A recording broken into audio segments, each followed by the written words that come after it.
At 7:12 in the morning, every sprinkler in Cedar Ren Estates coughed up brown sludge in perfect unison. Lawns hissed like angry snakes, decorative fountains belched muddy water, and the HOA president stood on her pristine driveway with her perfectly styled hair trembling as she shrieked into her phone. "Why is the water chewy?" she demanded. Over by the clubhouse, I stood next to a rusty wheel valve on a padlocked hatch that nobody ever paid attention to and said quietly to myself, because someone thought it would be cute to mess with a well. "My name is Marcus Hale, and I'm the quiet house on the corner with the blueberry bushes and the boring sedan. I design control systems for industrial facilities, which means I spend my days making sure pumps, valves, and sensors talk to each other properly. I only talk to my neighbors when their packages get delivered to my porch by mistake. 2 years ago when I bought this place, the seller handed me a thick folder labeled easements and curiosities in faded marker.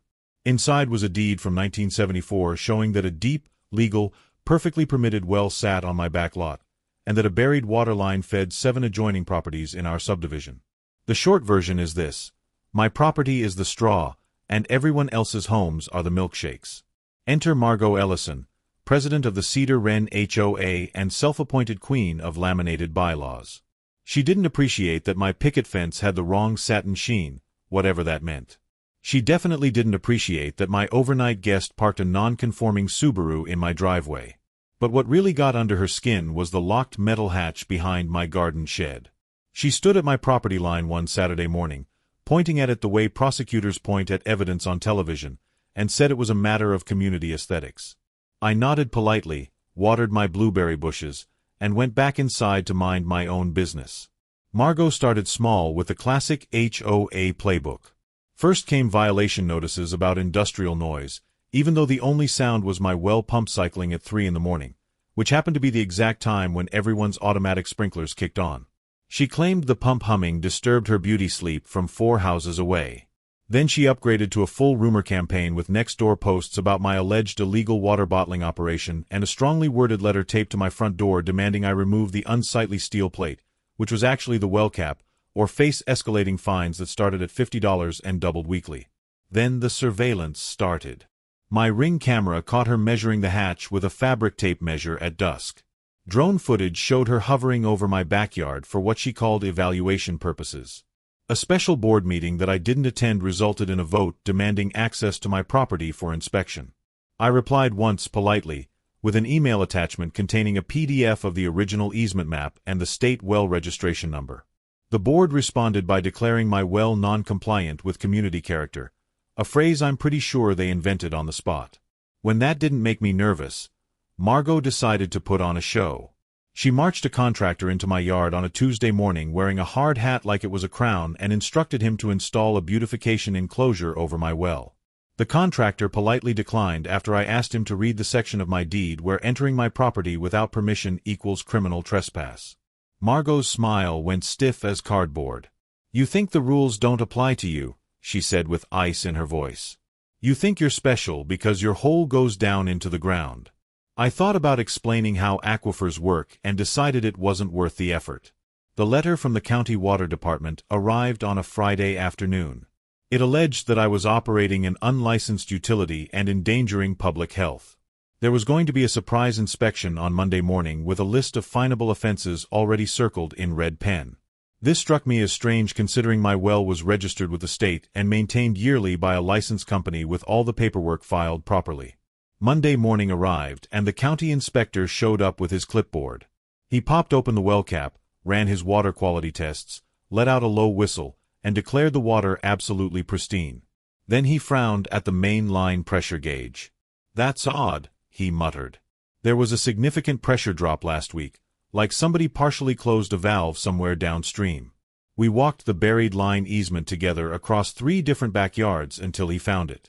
A shiny new lockout clamp, installed illegally, half choking the water feed to the HOA irrigation manifold.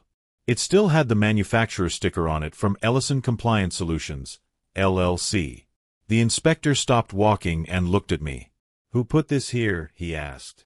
I didn't say anything. The inspector lifted the radio clip to his belt and called it into his office. Turns out that tampering with potable water infrastructure isn't just a mistake or a hoopsie, it's a prosecutable criminal offense. The county water department alerted the state water board within an hour. The state called the sheriff's office. The sheriff showed up with bolt cutters and a very serious expression. By Tuesday morning, all of Cedar Ren Estates was under an official boil water advisory. Not because the water was actually contaminated, but because someone had deliberately made the system unsafe. Margot went live in the neighborhood Facebook group with a ring light and a filter and announced that this is what happens when renegade homeowners hoard community resources. Then the sheriff's office posted the full incident report with high-resolution photos of the clamp, the easement map, and the invoice from Ellison Compliance Solutions billed directly to the HOA operating account. The county added an official note at the bottom. The well is lawful. The water line is lawful. The tampering is a criminal act. The board scheduled an emergency meeting for that evening. I wore a clean t-shirt and brought printed copies of everything. When the meeting started and the floor opened for discussion, the county inspector stood up and explained very slowly that the entire subdivision's non-municipal water supply originates on my property under a deeded shared use arrangement that predates the HOA by several decades. He used small words and spoke clearly. Translation for everyone in the room. Yes, the well belongs to me. No, the HOA does not control it. Yes, all of you have been drinking and showering with water from my backyard this whole time. A silence fell over the clubhouse meeting room, the kind of silence that makes even the refrigerator in the corner stop humming. Margot tried one final power move. She stood up dramatically and declared a motion to condemn the structure as a public hazard. Right at that exact moment, the clubhouse decorative fountain hiccuped and sprayed brown mud through its marble swan spout, splattering her white blazer like abstract latte art. The inspector held up the confiscated clamp in a plastic evidence bag. "This is why your fountain sounds like an asthmatic walrus," he said without emotion. I reached into my folder and handed over a neatly stapled packet to each board member. Page 1 was the original deed.